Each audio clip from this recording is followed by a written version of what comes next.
Hey everybody, Fraendy Clervaud here, the author of Stuttering Stephen. It's basically a book based on my life story as a young guy who stuttered, and now I am a broadcast journalist. So, in honor of a Better Speech and Hearing Month, we wanted to bring awareness to speech impediments and speech disorders. So, we wanted to speak with a well-known speech-language pathologist from the Columbia, South Carolina area, and here she is, Desiree Darby. Hi, Fraendy. Desiree, thank you for allowing us to interview you today. Thank you. All right, so Desiree, we'll start it off with this. What is a speech impediment, and what are some common forms of speech impediments? Any disruption in your normal flow of speech is what a speech impediment is. And so that can look like a fluency disorder, as we have the stuttering book here, or it can look like an articulation disorder where children have difficulties producing certain sounds that should be developmentally appropriate. That could look like a phonological disorder where they have a number of processes in addition to having articulation disorder. But yeah, any disruption in your normal flow of speech is what a speech impediment is. So for many times, we may hear some kids who can't pronounce certain words or vowels and consonants. Does that kind of constitute as a speech impediment as well? It does. You know, there's a lot of schools of thought out there, especially since I wrote Stuttering Stephen. I've heard a lot of different SLPs, which is a speech language pathologist, by the way. SLPs, some are for instance, stuttering treatments, and others are saying someone should embrace their stuttering. What is that like now? What do kids have to deal with? Is that what the school of thought is currently? Sometimes it honestly just depends. Stuttering is one of those things where research is constantly changing. The techniques are constantly changing. And so stuttering is one of those things where it's not a definite technique or treatment that you want to use.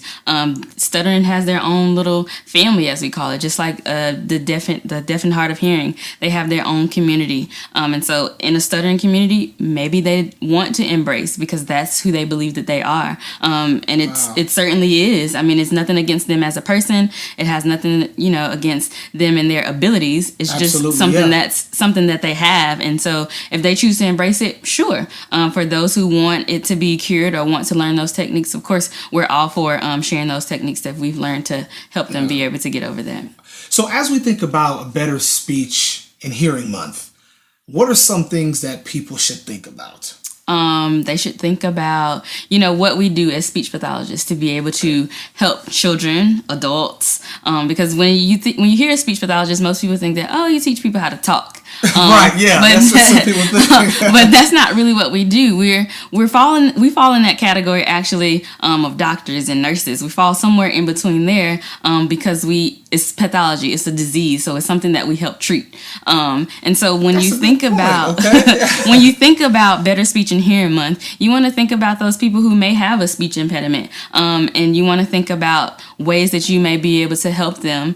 You want to do some research on what is a speech pathologist. How can I help a speech pathologist? What if I think my child has a speech impediment. What can I do? Who can I reach out to?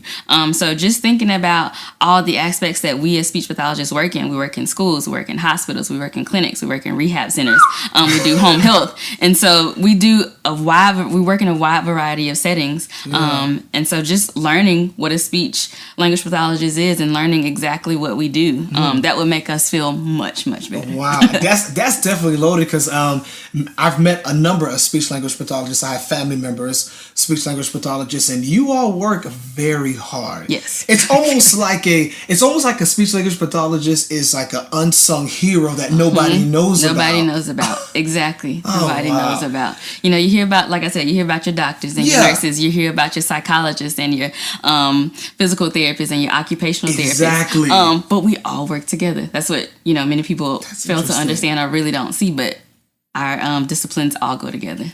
Speaking of disciplines, we talked about speech impediments before.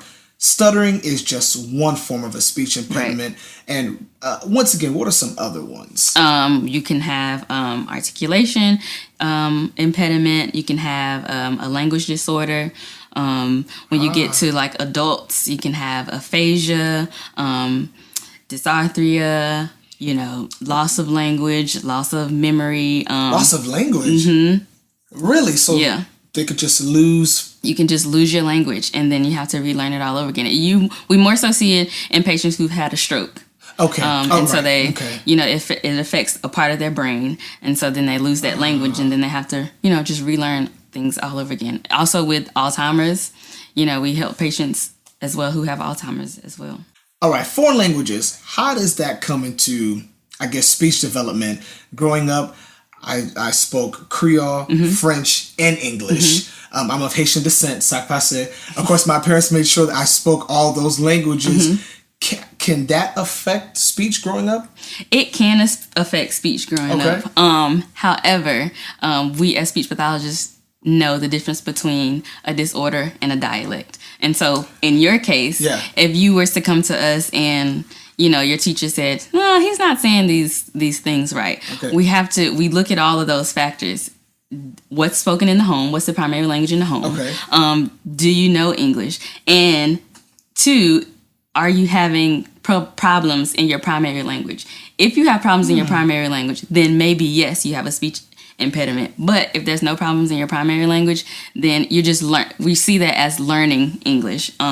But dialect is one of those things where we don't kind of touch, Right, exactly, right. Because we all have our own dialect. Because, of course, Southerners, we have our own dialect. We substitute that D for the TH. So the toothbrush and, I brush my teeth, instead of I've heard that a lot. Yeah, you're right. So to say, my child can't say TH, we look at, that's probably a little bit of dialect. That's not really a disorder. Oh, wow. So how does someone develop a speech impediment? Sometimes a speech impediment can be genetic. It can run through the family. And other times you just don't know. It's just one of those things that comes about. It could be developmental. A lot of times in the younger years, like preschool children, we see where they may start to stutter or they may not be able to produce certain sounds. But it's just that growing up, give them a little bit of time to grow up and to learn exactly how to produce those sounds. But sometimes it's really not, I don't really know the answer to how speech impediment. Whispering and shouting, those two things can have a major effect. Yes, those two things can definitely have a major effect on your speech. Okay. And it goes into you may develop a voice disorder, vocal nodules, vocal polyps.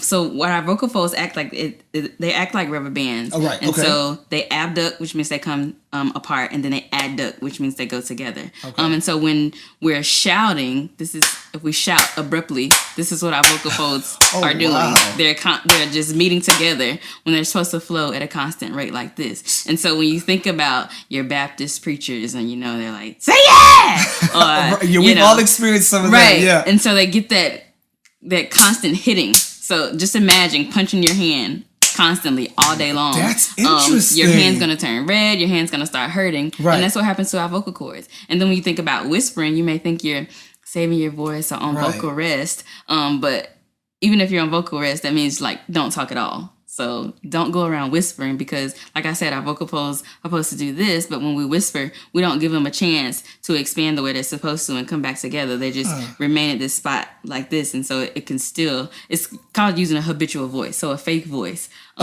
Versus habitual voice, a fake voice. Right, a fake voice. And so you're not using your real voice, and so you're not giving your vocal folds that ability to act like they're supposed to. Interesting. So if a parent is watching this and they think, okay, my child might have a speech impediment, what do you tell that parent? I would tell that parent, if your child is of school age, talk to their teacher and see, are they seeing the same things in the school setting, around the school and in the classroom, if they're seeing the same things. If your child is not of school age, I would say take it up with your pediatrician and see, is what you're seeing, is it developmentally appropriate? Or is it not developmentally appropriate? And then they'll give you the right direction from there. Okay. So how about, so we talked about speech language pathologists. Are you all the only individuals that somebody would see for a speech impediment? Yes. We are the only, Because you all focus primarily on right. Yeah, we're the only individuals that you would see. ESOL students, they may see an ESOL teacher. But yeah, if somebody has a speech impediment, they would see a speech language pathologist. So if I don't have an SLP at my child's school, is that covered through insurance? Can I find a SLP like I find a doctor? Yes, you can find an SLP like you find a doctor. You can actually go on our national website. It's ASHA.org, and you can search for a speech language pathologist in your neighboring city. All right, wow, that's pretty cool. Okay, so Desiree Darby, speech language pathologist, thank you so much for taking your time, for speaking with us, for educating everybody as we celebrate a Better Speech and Hearing Month, going out through the entire month of May. Wow, yes. All right. Desiree, thank you again. We appreciate it. And folks, this has been another episode of The Black Couch.